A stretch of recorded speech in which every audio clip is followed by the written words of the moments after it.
Bonsoir à toutes et à tous. Merci de votre fidélité. Voici les principaux titres de cette édition du journal. Ouvrons ce journal avec la clôture du Forum africain de l'eau à N'Djamena. Après 2 jours d'intenses travaux, les participants repartent avec des engagements en faveur du financement des infrastructures hydrauliques, de la bonne gouvernance de l'eau et de la résilience climatique. Le Premier ministre, l'ambassadeur Alamaye Alina, réaffirme l'ambition de garantir l'accès à l'eau pour tous. Dans le reste de l'actualité nationale, le baccalauréat 2026 affiche une progression remarquable. Malgré une année perturbée par les grèves, le taux de réussite dépasse les 55%, une performance qui suscite autant de satisfaction que de questions sur la qualité de l'enseignement. Autre annonce importante, le Tchad supprimera les visas pour les ressortissants africains à compter du 1er janvier 2027. Une mesure destinée à faciliter la libre circulation, à stimuler les échanges économiques et à renforcer l'intégration africaine.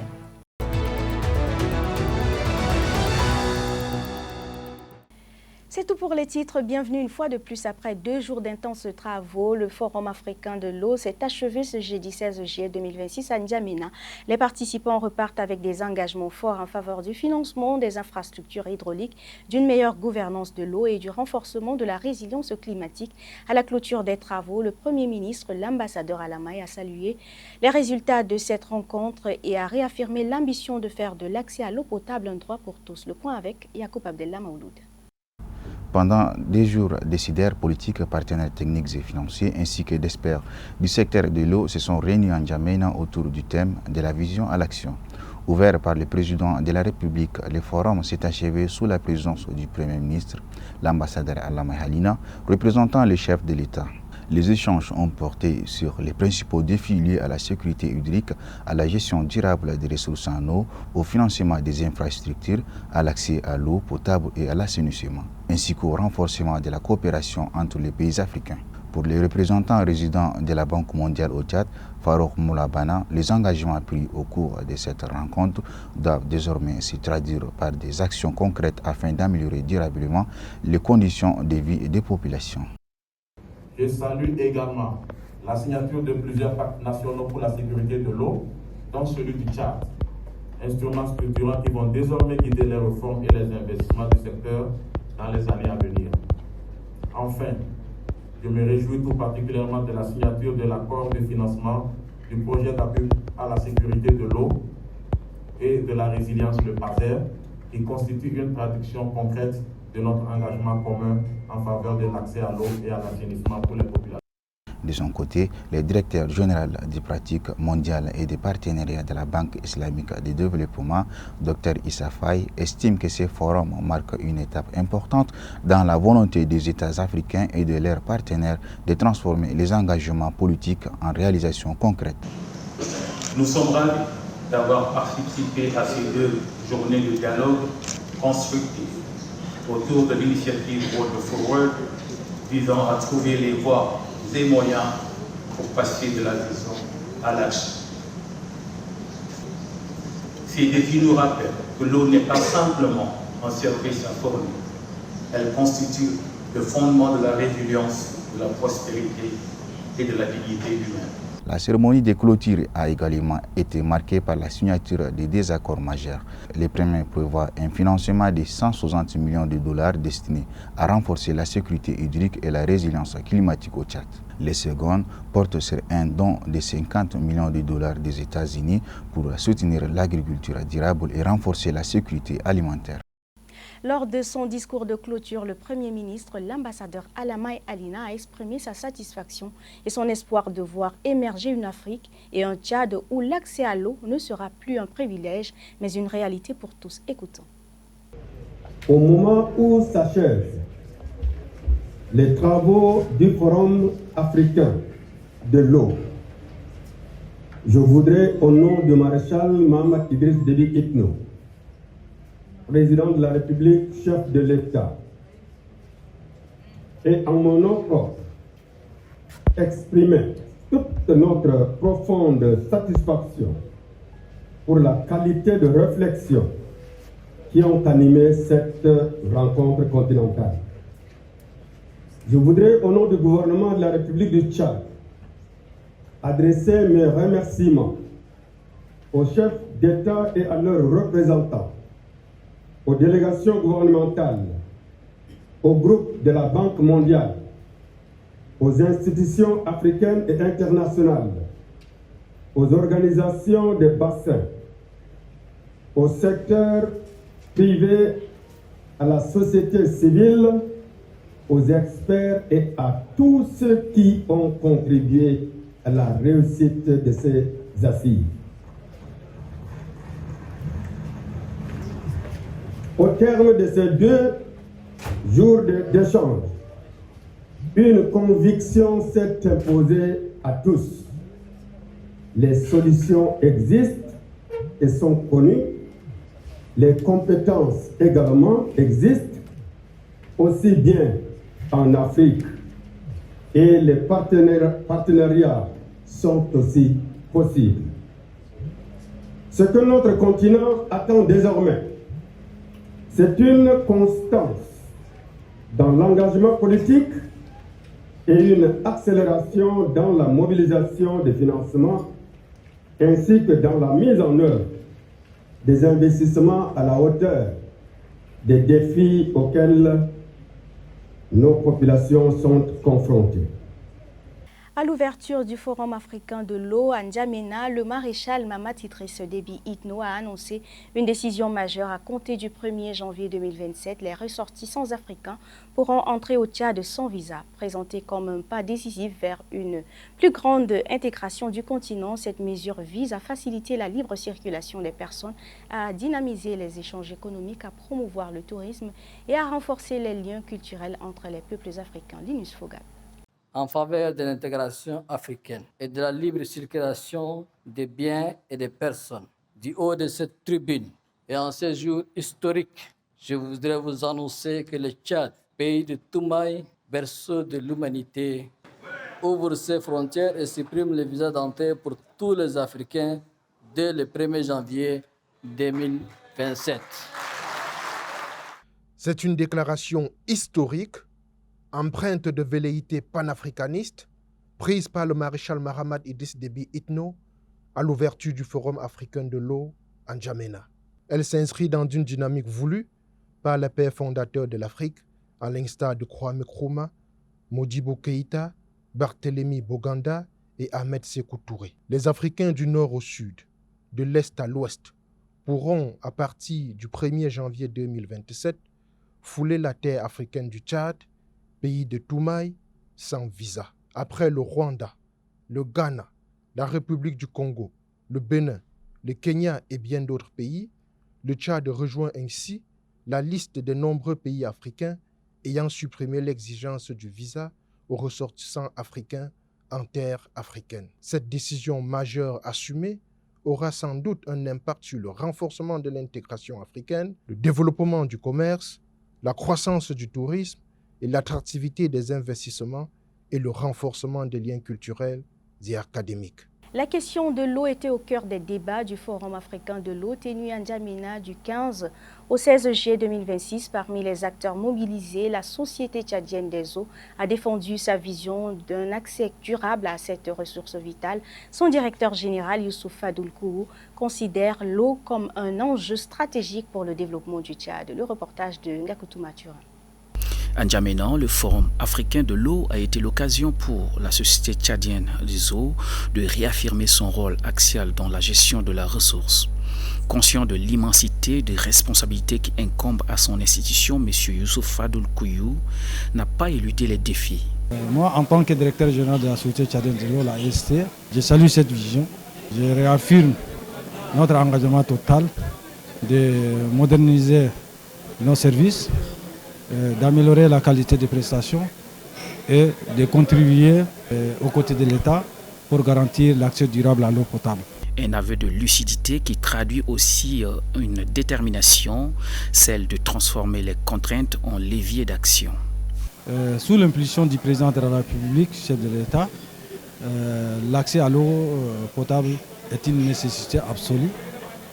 Les investissements réalisés dans les infrastructures, les réformes du secteur de l'eau renforcent cette dynamique.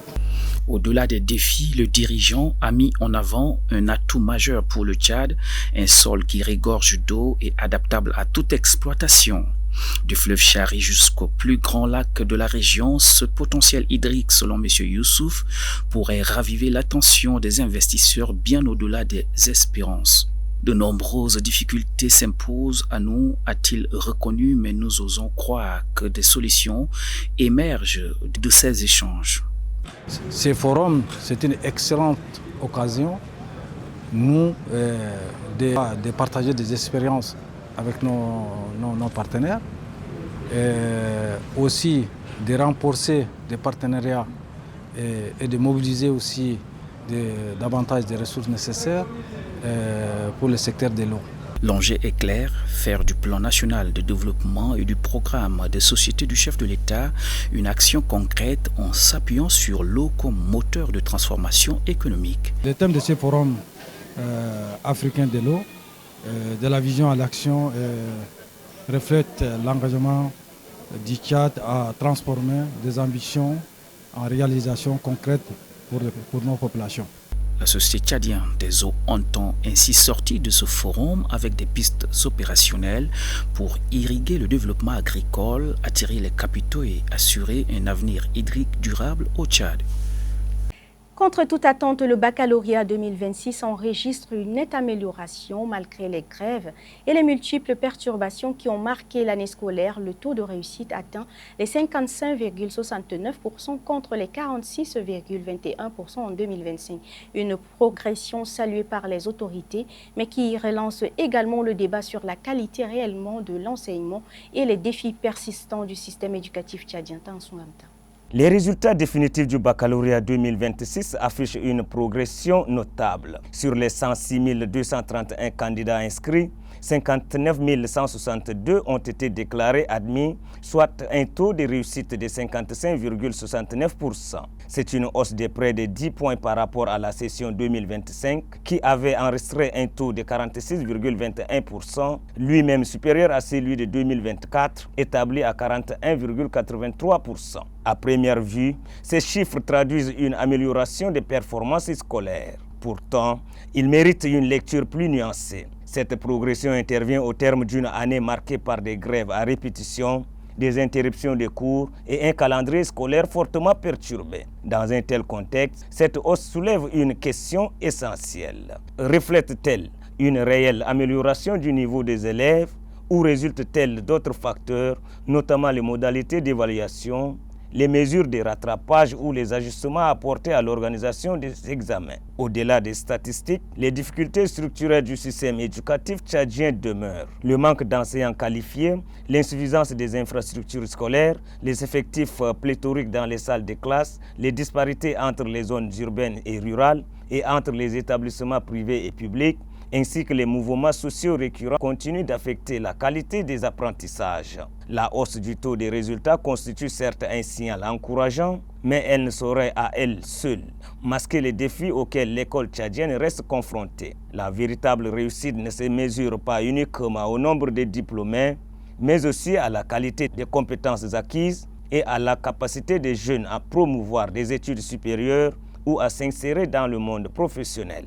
Le défi pour les autorités est désormais de transformer cette progression statistique en une amélioration durable de la qualité de l'enseignement. Cela passe par des investissements dans la formation des enseignants, la modernisation des infrastructures, la stabilité du calendrier scolaire et la mise en œuvre des réformes capables à garantir à chaque élève un apprentissage de qualité. Le baccalauréat 2026 apparaît ainsi comme un motif d'espoir, mais aussi comme un rappel que la reconstruction du système éducatif tchadien demeure un chantier de longue haleine.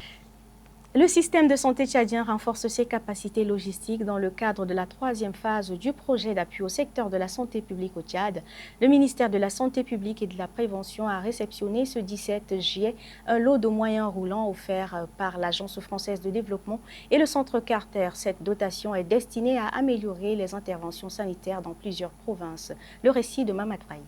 3 véhicules et une moto viennent désormais renforcer les capacités logistiques du ministère de la Santé publique et de la Prévention. D'une valeur de plus de 1 million de francs CFA, ces moyens roulants ont été remis dans le cadre de la 3e phase du projet d'appui au secteur de la santé au Tchad, PAST 3. Destiné aux provinces de N'Djamena, du Wadaï et du Logone occidental, ces équipements permettront d'améliorer la mobilité des équipes de santé, de faciliter la supervision des activités sur le terrain et de renforcer la coordination des interventions dans les zones d'exécution du projet. Dans son intervention, le directeur de l'Agence française de développement AFD au Tchad, Jean-Christophe Pécresse, a rappelé que cette remise de matériel illustre la solidarité du partenariat entre son institution et le gouvernement tchadien en faveur du renforcement du système de la santé. Cette remise de clés est une nouvelle étape concrète de la coopération entre le ministère de la Santé et de la Prévention et l'Agence française de développement au service du renforcement du système de santé tchadien.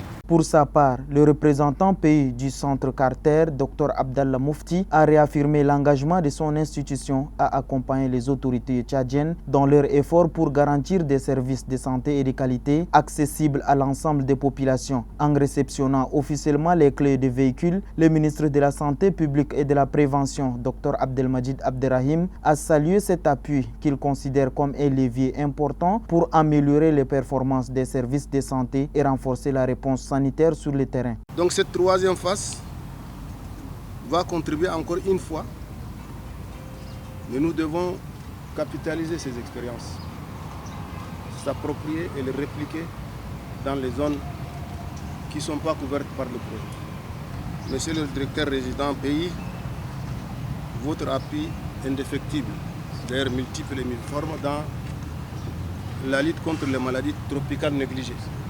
Cette voie est une bonne entrée en matière pour renforcer notre système de santé. Je tiens enfin à remercier tous les cadres du ministère de la Santé, les personnels d'appui.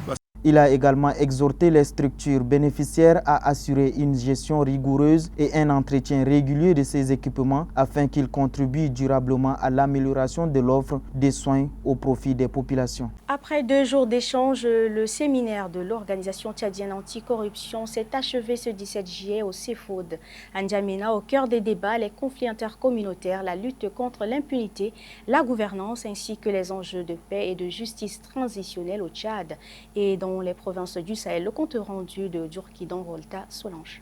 Durant 2 jours, acteurs de la société civile, experts et représentants d'institutions nationales ont échangé autour d'un objectif commun, renforcer le mécanisme de la consolidation de la paix et de la justice transitionnelle au Tchad et dans la région du Sahel. Les travaux ont permis d'identifier les principaux défis auxquels le pays est confronté, notamment les conflits intercommunautaires, la lutte contre l'impunité, la gouvernance et la nécessité d'une réconciliation durable. Dans son allocution de clôture, le coordonnateur national de l'Organisation tchadienne anticorruption, Ngarassal Saham Jacques, a souligné que ce séminaire traduit une volonté commune de transformer les obstacles à la paix et à la justice en opportunités pour bâtir une société plus stable et plus équitable. Le Sahel, et particulièrement le Tchad, fait face à des défis multiples. Insécurité persistante, tensions communautaires, corruption et fragilité institutionnelle. Mais ce séminaire a révélé une volonté commune de transformer ces obstacles en opportunités. Nous avons insisté sur l'importance d'impliquer toutes les composantes de la société, notamment les femmes. Inscrite dans le cadre de la mise en œuvre de la stratégie nationale de réconciliation et de consolidation de la paix, cette rencontre visait également à promouvoir un dialogue constructif entre les populations et les forces de défense et de sécurité, tout en renforçant les capacités des différents acteurs impliqués dans la prévention et la gestion des conflits. Au terme de ces séminaires, les organisateurs espèrent que les recommandations serviront de feuille de route pour une action concertée en faveur d'une paix durable, de la justice et de la cohésion sociale au Tchad. À l'international, ce vendredi, Donald Trump accuse la Chine d'avoir interféré dans l'élection présidentielle américaine de 2020 sans apporter de preuves. En République démocratique du Congo, les rebelles des AFD poursuivent leurs attaques meurtrières dans l'est du pays. Enfin, la Guinée-Bissau annonce le gel de ses relations diplomatiques avec le Cap-Vert. Le point de l'actualité internationale avec Tchatra Marilyn Dila. Donald Trump relance les accusations d'ingérence étrangère dans les élections présidentielles américaines de 2020. Lors d'un discours prononcé jeudi à la Maison-Blanche, le président américain a affirmé que la Chine avait mené la plus importante violation des données électorales de l'histoire des États-Unis. Selon lui, Pékin aurait obtenu illicitement les informations personnelles de quelques 220 millions d'électeurs américains, laissant entendre que ces données auraient pu influencer le processus électoral. Toutefois, le président américain n'a présenté aucune preuve publique pour étayer ces affirmations. En République démocratique du Congo, la situation sécuritaire demeure préoccupante dans l'est du pays. Les rebelles des forces démocratiques alliées ont de nouveau attaqué des civils dans les quartiers de Sanayo et Matembo, situés dans la commune de Moulukera, sur le territoire de Beni.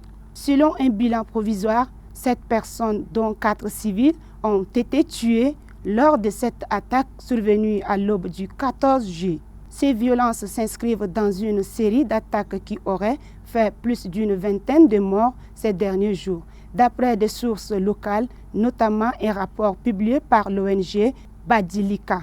Enfin, les relations diplomatiques se dégradent entre la Guinée-Bissau et le Cap-Vert. Les autorités de transition bissau-guinéennes ont annoncé le gel de leurs relations entre pays. À l'origine de cette crise, l'appel lancé par le Cap-Vert en faveur de la libération de Domingos Pereira, principal opposant politique détenu depuis le 10 juillet, est poursuivi pour son implication présumée dans une tentative de coup d'État survenue en octobre 2025. Bissau dénonce une ingérence dans ses affaires intérieures et une atteinte à sa souveraineté. Les autorités accusent également le Cap-Vert d'agir au service d'intérêts européens au détriment des autorités régionales. Une nouvelle tension diplomatique qui fragilise davantage les relations entre les deux pays lusophones. Mesdames, Messieurs, c'est la fin de cette édition. Merci à vous de l'avoir suivi. Très bonne suite des programmes. Moi, je vous dis à très bientôt, Inch'Allah.